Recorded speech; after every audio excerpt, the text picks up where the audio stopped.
Welcome to class 8 students. This is a continuation part of the chapter food production and its management. Previously I have given 3 videos of this chapter and I completed explaining till cash crops and rabi and kharif crops as well.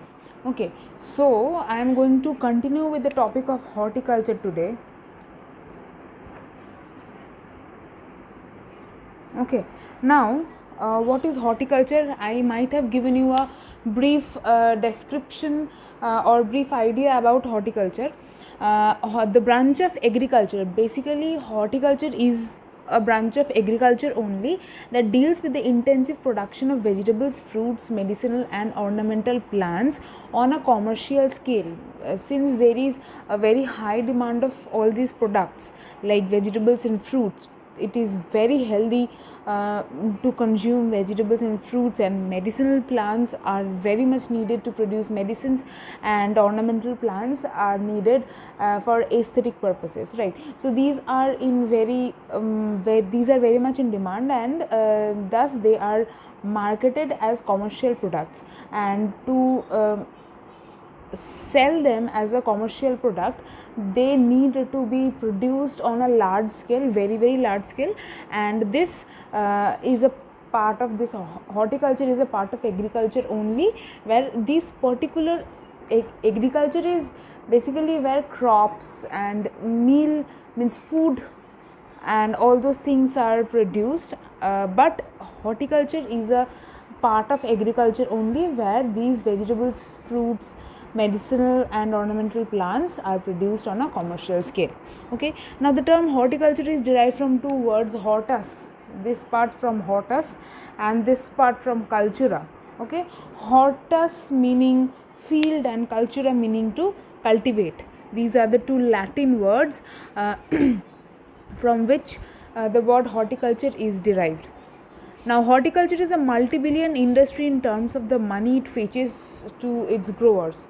It is a multi-billion industry because, as I said, that there is very high demand of all these things that are grown under horticulture, and ornamental plants and all these things, their price itself is very high. So obviously, it is a multi-billion industry. Next, we get to know that Maharashtra is India's largest fruit producing state. You need to underline this. Maharashtra is India's largest fruit producing state. That means the largest amount of fruit produced in India is in Maharashtra. Okay, has nearly 2 million hectares of land covered by fruit orchards. Fruit orchards means where fruits are grown, and Maharashtra itself, that state only, has 2 million hectares of land, especially for production of fruit. Okay, orchards, what are orchards? You got to know orchards, right? Now, what are orchards? These are dedicated areas or gardens where fruits and nut producing trees are cultivated as cash crops. Nut producing nuts like peanuts, cashew nuts, almonds, walnuts, all these are nuts, and they are very costly. They are sold as dried fruits, and they are very costly. Raisin is also one of the dry fruits. Okay, so orchards are those dedicated places or gardens where fruits and nuts are produced as cash crops. Clear? The next topic that we are going to start is organic farming, but before that, in page number 115 you will find a box at the top right corner where the names of a few horticultural crops are given. Okay, a few horticultural crops like fruits are mango, grapes, banana, guava, pineapple, cashew and so on. We have a few vegetables, horticultural vegetables such as potato, tomato, brinjal, spinach and all those things, and flowers which are very costly stuff. They are rose, marigold, balsam, gladiolus, chrysanthemum and so on. Okay, so after this we will directly go on to organic farming.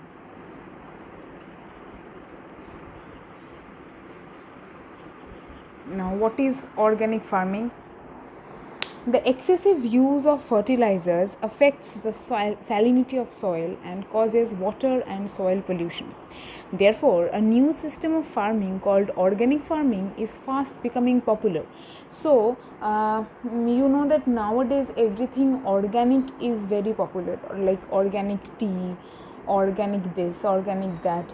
What is the meaning of this organic? Organic means which doesn't contain much chemicals, very minimum amount of chemicals are there, and it is mostly made from organic substances, meaning from living or biochemical or biological substances. Okay, so there obviously the use of chemicals is less, and even though suppose we are talking about fertilizers, even though fertilizers are meant to fertilize the soil, ultimately they consist of chemicals, right? And chemicals in any form, even though they are supposed to do good, chemicals are wrong. Okay, so to reduce the use of chemicals, these days everything is becoming organic in order to reduce our use or consumption of chemicals. Okay, so in the similar way, even though fertilizers are supposed to do good, they are supposed to fertilize the soil, they are ultimately made up of chemicals, right? And after what good they do to the plants or the soil, they have a bad effect. So to reduce that or to eliminate that bad effect of the chemicals in the fertilizers, these days organic farming are becoming popular, which does not include the application of fertilizers. In turn, or instead, they use the application of manure, which is organic. Okay, so organic farming methods are used to produce food and fiber. With the first point is maximum use of organic manure and recycled farm waste such as straw and livestock excreta and bioagents. So this manure and recycled farm waste, which include straw and livestock excreta, all these are living substances or biological substances. Okay, so then they do not have any harmful chemical in them, and thus with the help of this organic farming they can minimize the use of chemicals. Okay, and the second point is minimal or no use of synthetic pesticides or fertilizers. So more use of organic manure or living recycled farm waste will lead to lesser or minimal use of synthetic fertilizers, right? Because the reason why fertilizers are needed will be fulfilled by that organic manure. Clear? Now we have to learn about the bio fertilizers, and then we have the advantages and disadvantages of organic farming. This part, organic farming part, is very important in this chapter, and I'm going to continue with the next part of this organic farming topic in the next video. Okay, thank you.